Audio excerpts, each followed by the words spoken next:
How's it going, guys? I hope everybody's having a good day so far. So today we're going to be looking at the budget build for smiting Ubers and DClone as well. So starting out, we are going to be looking at our skills. We're going to want 20 points into Smite, 20 points into Holy Shield, and 20 points into Resist Lightning as a base minimum. Extra points can go over into Resist Fire. You're going to want 20 into Fanaticism also, but you can make do without that. But you're going to want to put your points into either Defiance or Resist Fire. Resist Fire for the extra fire resist, like the maximum, or Defiance for your tankiness. You can see with the build we have completely maxed out resistances, thanks to our 4-socket Heraldic Shield. Yet one with decent base resistance, just plop 4 perfect diamonds in for that whopping 103 all resist. We have our smoke, which is the Neff and Lum, which is again more defense, more resistances, super nice.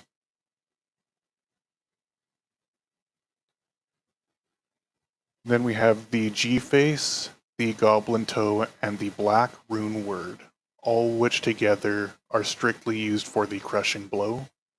These 3 pieces together will give you 100% Crushing Blow. Smite is a guaranteed hit.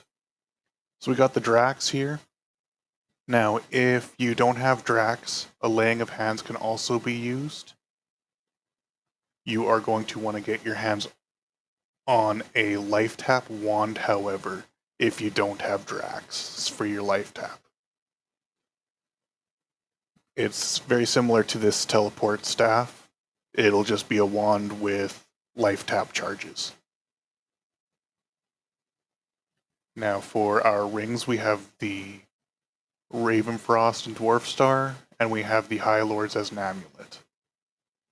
Stat distribution, enough strength to wear your gear, enough dex with Holy Shield to hit max block, and rest into Vitality. So you can see here that Diablo's invaded Sanctuary. Let's go beat him up.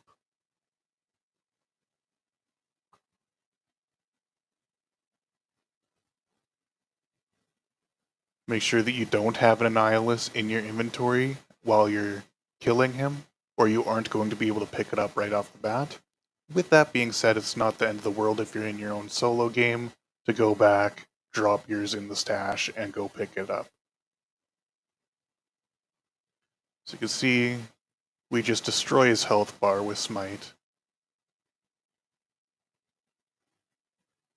We got a 1018, which isn't bad at all.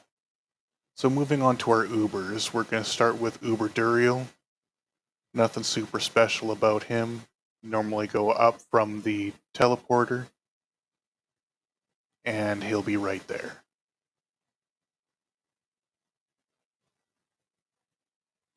With his clawy shenanigans.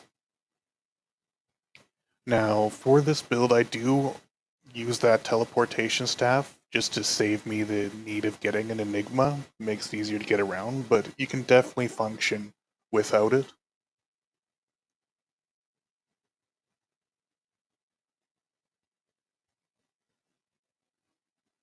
Now moving on, we have Lilith here. Bit of a pain to get to, in my opinion, the hardest one of these 3 pre-bosses, because stuff in there just hits so darn hard. But you can see it's not a problem. We got our rejuvenation potions to help carry any spots that we get a bit low on health.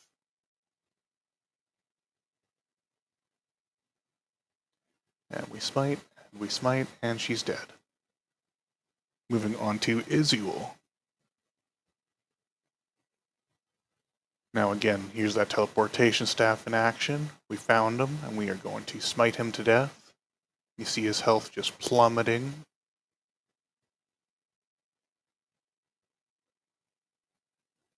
Now we're going to have to repair after we're done killing him.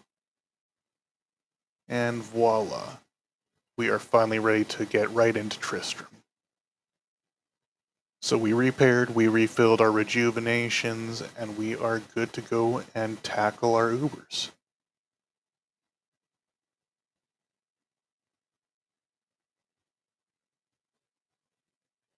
Now we'll repop our holy shield, double check everything's kosher.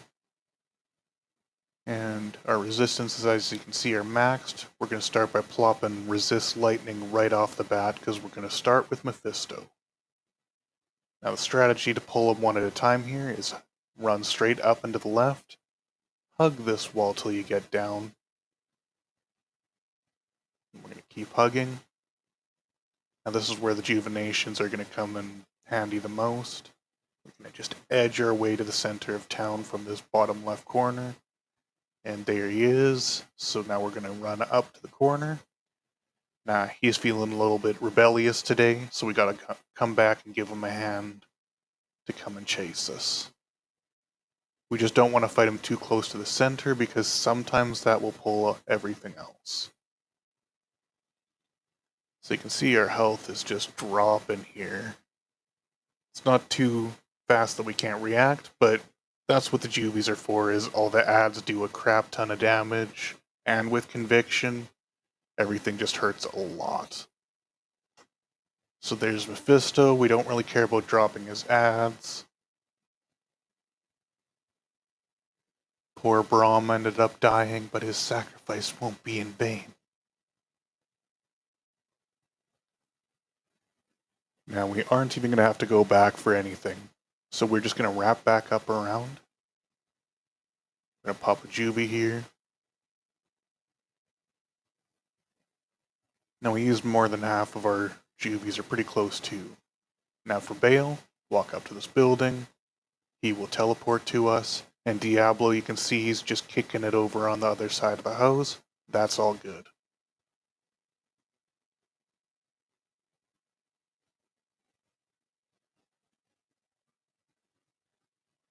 Now with Bale dead, or he's about to be rather, there we go. Now with Bale dead, we focus on Diablo. Now the big thing here, doesn't much matter if you die after you get the kill, because you can go back in, kite the mobs around, pick up the large charm as you're going, which is the torch, as you can see I'm going to do. But we're just beating the crap out of Diablo. Diablo's donezo. I messed up, went inside the building, and I got wrecked.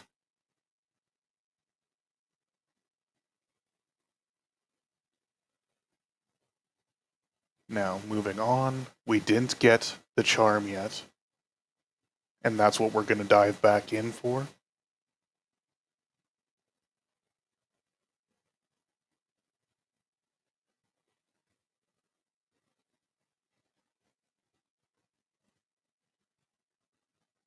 Now we are going to rev our Merc, just because he can take a little bit of aggro off our backs when we go back in there.